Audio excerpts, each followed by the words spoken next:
Bismillahirrahmanirrahim. Assalamualaikum warahmatullahi wabarakatuh. Bertemu kembali dengan saya, Muhammad Kusairi, di tugas media sosial di pertemuan ke-7. Untuk tema pertemuan kedua ini atau di presentasi kedua ini, saya akan menjelaskan sedikit teknologi bahan konstruksi. Kita mulai saja untuk presentasinya. Saya jelasin pertama adalah bahan. Bahan atau material bangunan adalah sesuatu yang darinya dapat dibuat menjadi suatu benda yang lebih berdaya guna. Kemudian proses peningkatan nilai guna bahan berjalan seiring kemajuan pengetahuan manusia yang terus berkembang. Jadi untuk bahan konstruksi atau bahan material konstruksi itu sebetulnya tidak jauh dari ide itu saja, akan tetapi karena manusia berpikir terus semakin meningkatnya kualitas atau pengetahuan, kemajuan, jadi manusia terus berkembang membuat bahan atau material baru yang dapat dipergunakan di dunia konstruksi.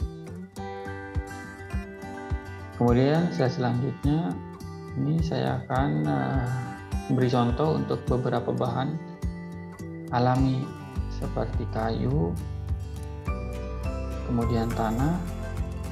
Di gambar 4 ada batu kerikil ya, kemudian di gambar 4 ada pasir. Kayu itu kita bisa dapat dari alam sekitar dengan alami atau dengan kita menanam. Kemudian untuk tanah, tentu saja tanah pasti ada di alam karena tanah itu sebagian dari material di bumi, termasuk batu dan pasir. Kemudian selanjutnya adalah contoh bahan-bahan yang sudah diolah. Di gambar pertama, pojok sebelah kiri atas itu ada semen. Untuk material semen ini dia semerta-merta tidak langsung begitu menjadi semen tanpa diolah.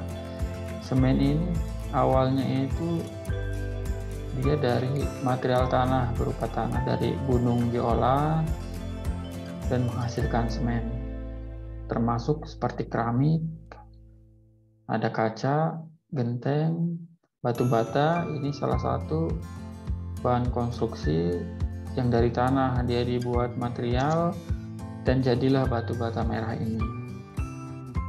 Jadi untuk bahan-bahan yang diolah ini tidak semerta-merta atau tidak seperti bahan alami yang langsung jadi, akan tetapi ada proses yang panjang, yang lama, dan menggunakan bahan-bahan yang lain sehingga membentuk atau menjadi bahan-bahan material yang sudah diolah ini.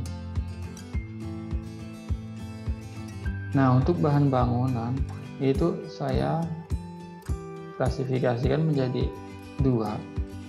Yang pertama itu struktural, kemudian yang kedua non struktural. Jadi bahan struktural itu apa aja? Saya akan jelaskan di sini. Bahan struktural merupakan bagian yang berperan penting dalam kekokohan atau kekuatan bangunan, menahan aksi mekanika dari gaya-gaya yang mungkin terjadi pada bangunan tersebut. Nah, ini dari bahan bangunan itu struktur atau struktural. Kemudian penjelasan non struktural apa? Sedangkan bahan non struktural dapat berupa pelengkap atau ornamen dan sebagainya yang bukan merupakan bagian dari kekokohan bangunan, tetapi diperlukan agar bangunan dapat digunakan dengan nyaman dan optimal sesuai dengan fungsi bangunan tersebut. Non-struktural ini biasanya hanya pelengkap. Kita ambil contoh aja, misalkan dalam suatu rumah itu pasti ada genteng, kemudian ada jendela aluminium atau jendela kayu, kemudian termasuk pintu juga banyak contoh-contohnya, entah itu pintu kayu atau pintu aluminium atau pintu kaca. Termasuk yang bukan bagian dari non-struktural adanya kaca, termasuk juga keramik, itu bukan dari bahan bangunan yang non-struktural. Kemudian di slide selanjutnya saya akan menjelaskan lebih spesifik tentang bahan struktural. Jadi yang pertama adalah kayu. Kayu adalah suatu bahan yang dihasilkan dari sumber kekayaan alam tentunya. Merupakan bahan mentah yang mudah diproses untuk dijadikan barang sesuai dengan keinginan dan kemajuan teknologi. Sebetulnya kayu ini berasal dari tumbuh-tumbuhan hidup di alam yang jenis pohonnya mempunyai batang berupa kayu tadi. Di Jepang, bahan kayu ini dia menjadi bahan struktur utama dari sebuah rumah. Jadi tanpa ada beton, tanpa ada besi, tanpa ada tambahan lain, kecuali tentu saja ya kayak sekrup, paku, dan lain-lain, itu pasti ada. Akan tetapi untuk struktur utamanya itu adalah kayu.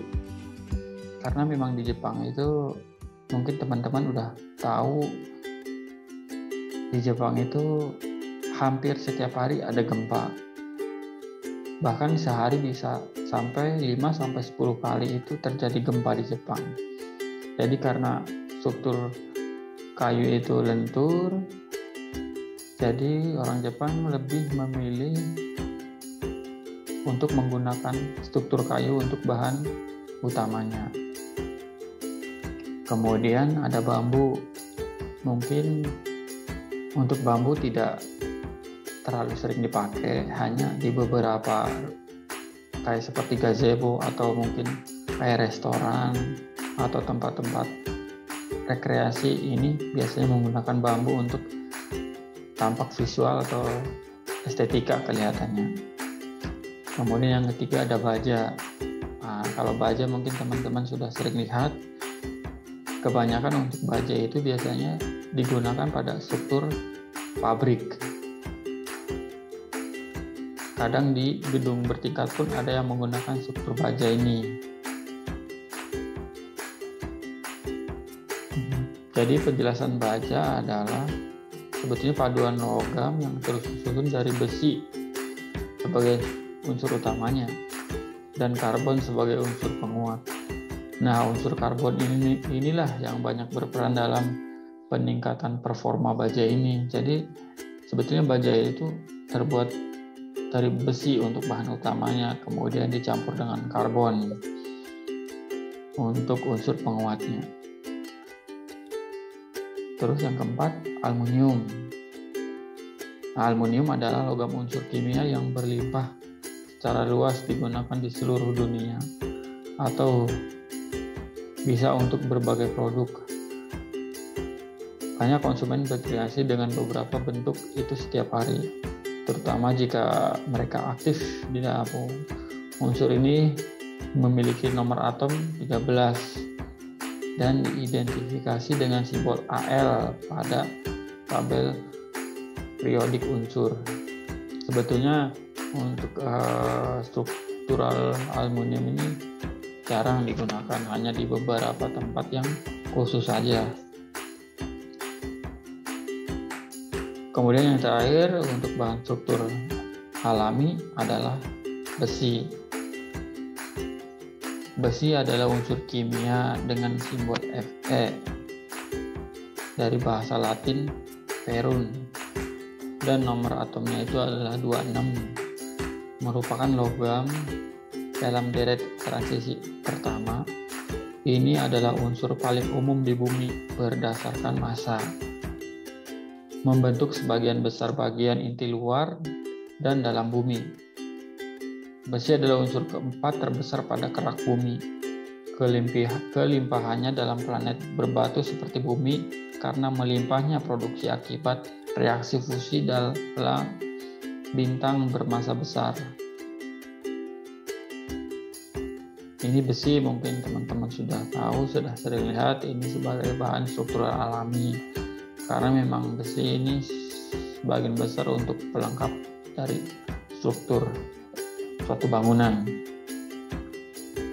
Kemudian penjelasan untuk struktur buatan.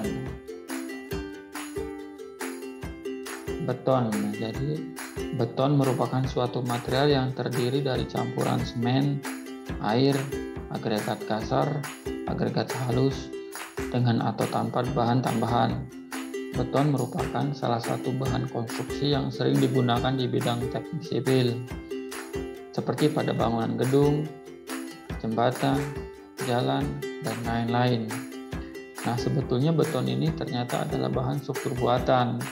Jadi tidak ada bahan beton itu alami, jadi dia harus dicampur dengan beberapa material pendukung.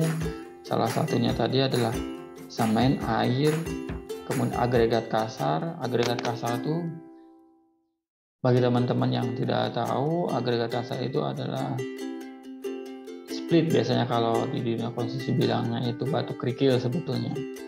Itu batu agregat kasar itu ada yang ukuran 20 sampai 25. Kemudian agregat halus itu biasanya kalau orang lapangan nyebutnya screening, itu batu kecil, kerikil kecil, itu disebut agregat halus. Kemudian beton itu banyak tingkatannya, banyak kalau biasanya sebutnya grade-nya. Jadi dari yang beton biasa sampai beton yang memang dikhususkan untuk suatu struktur. Misalkan untuk beton ada K100, K125, kemudian umumnya untuk struktur fondasi rumah biasanya dia di K250.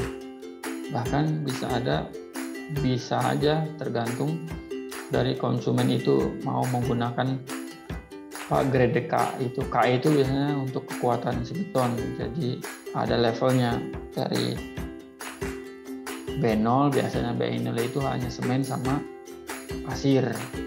Kemudian dari K100 terus meningkat sampai bahkan ada K500 biasanya untuk struktur jalan